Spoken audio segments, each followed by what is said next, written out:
Hello दोस्तों, राधे राधे। कैसे हो आप सब? आशा करती हूँ आप सभी अच्छे होंगे। स्वागत है आपका फिर से एक नए ब्लॉग में। और ये ब्लॉग है 7 नवंबर दिन शुक्रवार का। 6 नवंबर को कोई ब्लॉग नहीं बना पाई, सारा दिन बाज़ार में ही निकल गया सामान की ख़रीदारी में। और आज हम आ चुके हैं अपनी बड़ी वाली ननंद के घर, बड़ी वाली दीदी के घर आए हुए हैं गाज़ियाबाद, जो कि आप सभी को मालूम है। दीदी हमारी गाज़ियाबाद में रहती हैं, तो मैं और परी आए थे गाज़ियाबाद में। और दिन में पहुंच गए थे हम 1 बजे। दिन में घर के पहले सुबह के घर के सारे काम ख़त्म किए, उसके बाद घर से निकले थे। तो पहुंच गए थे 1 से 1:30 के बीच। उसके बाद चाय नाश्ता किया, खाना खाया। और शाम का समय, शाम के बजे शायद से 3 या 4 लगभग बज चुके हैं। और हम आ गए थे मार्केट। दीदी को भी थोड़ी सी शॉपिंग करनी थी और थोड़ा बहुत मुझे भी कुछ देखना था, तो दोनों ननंद भाभी आ गए थे बाज़ार में। और ये बहुत ही बड़ा एक शोरूम है, एक क्या बाटा का शोरूम है, जो कि बाटा कंपनी है उसका शोरूम है। उसमें आए हुए हैं चप्पल लेने। अब देखते हैं किसको कैसी चप्पलें पसंद आती हैं। यहाँ आ गए चप्पल लेने के लिए।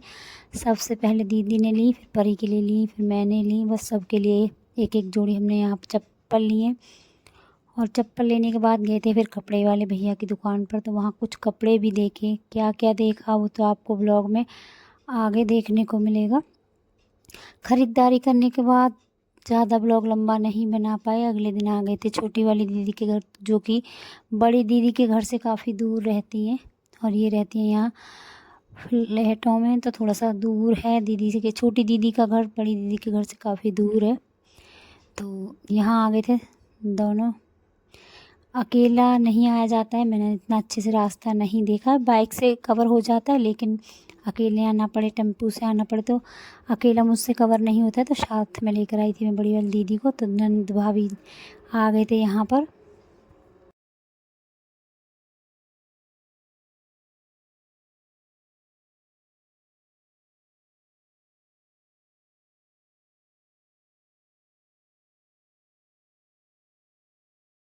जब हम छोटी दीदी के घर के लिए निकले थे तो हमने कॉल कर दी थी, और उसके बाद बाहर आने के बाद कॉल कर दिए तो दीदी नीचे ही आ गई थी।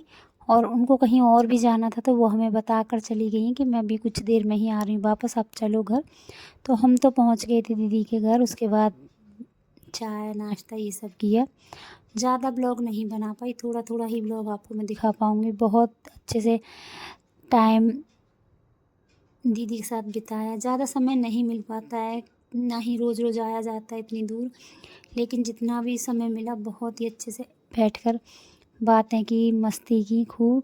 उसके बाद हम आ गए थे घर। 1 से 2 ही दिन रुक पाई थी, और किसी काम से ही घर से निकला जाता है, बिना काम के नहीं जाया जाता है। तो छोटी दीदी अभी कुछ दिन पहले बहुत ज़्यादा बीमार हुई थी, तो उनको भी देखने गई थी मैं। ए, क्योंकि घर से बिना वजह, बिना किसी कारण घर से नहीं जाया जाता है। तो बस दीदी को देख कर गए थे। उसके बाद कुछ देर रुकने के बाद फिर वापस आ गए थे हम अपने घर। तो आजकल भागा दौड़ी ज़्यादा हो रही है शादी की वजह से। और जब घर में शादी होती है तो कितनी भाग दौड़ रहती है, कितने सारे घर के और भी काम रहते हैं, और शादी होने तक काम ख़त्म नहीं होते हैं, भाग दौड़ लगी ही रहती है, लगी ही रहती है।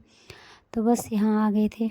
और ये देखो मेरे भांजे, अरे भांजी का बेटा बड़ा ही शरारता, बड़ा ही क्यूटी सा बच्चा है। तो चलो अब चलते हैं दीदी के घर अंदर। और आज का ब्लॉग ज़्यादा लंबा नहीं किया है, छोटा सा ही ब्लॉग बनाया। अच्छा लगे तो लाइक सब्सक्राइब कमेंट ज़रूर करना। तो शाम के समय यहाँ दीदी के घर आ गए थे हम। ये है हमारी छोटी दीदी का फ्लैट, जो कि उन्होंने ले लिया है। और आप लोगों ने पहले भी मेरे ब्लॉग में देखा होगा, दीदी का खुद का पार्लर है, जो कि फ्लैट के अंदर ही है। 2 in 1 है, फ्लैट भी है और घर भी है, दोनों, सॉरी, पार्लर भी है और घर भी है, दोनों ही काम है। तो बस यहाँ आ गए थे। देख रहे हैं दीदी ने कैसे डेकोरेशन किया है। तो फ़िलहाल तो दीदी की भी शादी की तैयारियां चल रही हैं, तो चारों तरफ शादी का ही सामान फैला पड़ा है, क्योंकि कहीं कुछ रखा हुआ है, कहीं पर कुछ रखा हुआ है। और एरिया बहुत ही अच्छा है। उसके बाद दीदी के घर बैठे थे, दीदी आ गई थी। फिर मैंने ब्लॉग नहीं बनाया, 3-4 घंटे के लिए ही गई थी, तो बस बातें शातें हुई हमारी आपस में बैठकर।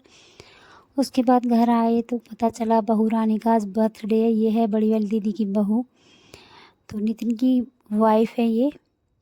और रात के पूरे 12 बज गए हैं। तो यहाँ चल रहा है बर्थडे सेलिब्रेशन, छोटा सा ही, क्योंकि 12 बज चुके थे तो बस घर के लोगों ने ही बर्थडे सेलिब्रेट किया है। और अभी तक कोई सोया नहीं था, एक दूसरे के सिर में तेल लगाकर चंपी चल रही थी, यहाँ पर मस्ती चल रही थी, देख सकते हो सभी के सिर में तेल लगा हुआ है, सभी मस्ती कर रहे हैं, बहुत ही मस्ती की सभी ने। और अभी तक किसी को भी नींद नहीं थी, रात के 1:30 बज चुके थे, लेकिन किसी को भी दूर दूर तक नींद नहीं आ रही थी। अभी तो लगभग 12 ही बजे, सही 12 बज चुके थे।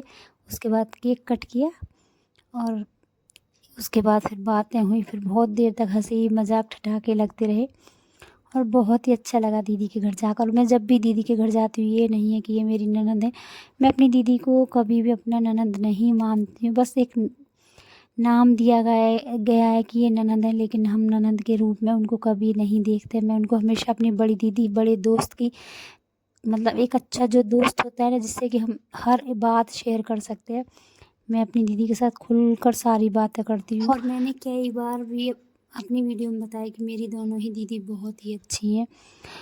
तो ये कोई मैं वीडियो में नहीं बताती हूँ, रियल में ही, सच में ही, मतलब मेरी दीदी वास्तव में ही दुनिया की सबसे अच्छी ननद है।